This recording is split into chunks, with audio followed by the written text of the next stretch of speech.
ڕاستیەکان دەربارەی بۆنی جەستەی مرۆڤ. لە سەرەتای کۆمەڵایەتی بوونەوە مرۆڤ هەمیشە حەزی بە دەرکەوتن و سەرنجڕاکێشانی دەوروبەری بووە. هەڵکەوتەی جەستە و پۆشینی جلوبەرگ و بەکارهێنانی ئامڕازەکانی ڕازاندنەوە پاش هۆکاری تەندروستی و جوانکاری مەبەستی گونجان و هاوڕێتی هەبووە. بۆنی جەستەش لەم باسەدا کاریگەری گەورەی خۆی هەیە.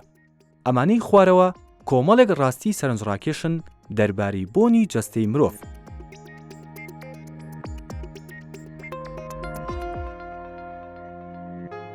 ڕاستی ژمارە 1: ئارەق بۆندار نییە. ئەو کاتەی ئارەق ئەکەینەوە بەکتریا بۆ جەستەمان ڕاکێشین. بەکتریا ئارەقەکە بەکارێنێت و بەرهەمێکی لێ دروست ئەکات کە بۆنی ناخۆشە. لەبەرەوە لەبری سەرزەنشتی خەڵکی لەمە دووە سەرزەنشتی بەکتریاکان بکەن کە بەرپرسن لە بۆگەنکردنی لەش. ڕاستی ژمارە 2: هەرگیز مناڵ بۆنی ناخۆشی نییە.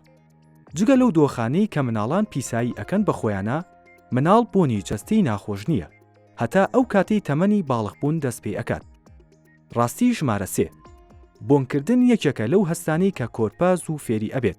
کۆرپەکان حەزێکی زۆریان هەیە بۆ بۆنکردن و لە سەرەتای ڕۆژەکانی لەدایکبوونیاندا کۆرپەکان فێر ئەبن بۆنی جەستەی دایک و شیری مەمکی دایکیان بناسنەوە.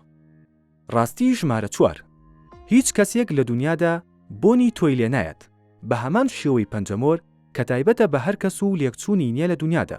بۆنی جەستەی هەر مرۆڤێکیش تایبەتە و ئەکرێت بڵێن بۆنەمۆری هەیە. ئەمەش هۆکاری ئەوەیە کە سەگە پۆلیسیەکان شوێن پێی خەڵک لە ڕێگەی بۆنەوە هەڵەگرنەوە.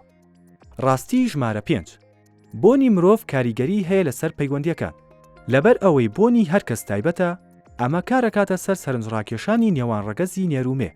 هەندێک لە زانایان توێژینەوەکانیان ورتر کردوتەوە و گەیشتونەتە ئەو دەرئەنجامەی کە بۆن کاریگەری زیاترە لە دەرکەوتنی جەستەیی کەسەکان.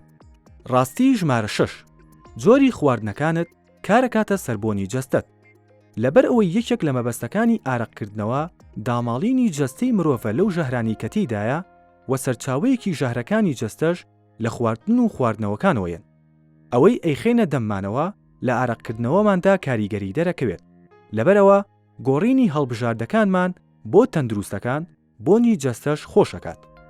بینەری تەواوی ئەم ئەڵقەیەی چارە بن بۆ ئەوی لە ڕێگای پسپۆڕانی بوارەکەوە بزانین هۆکارەکانی ناخۆشبوونی جەستە چین و چۆن ڕێگەیان لێ بگرین و لە کاتی پێویستە چاریان بکەین.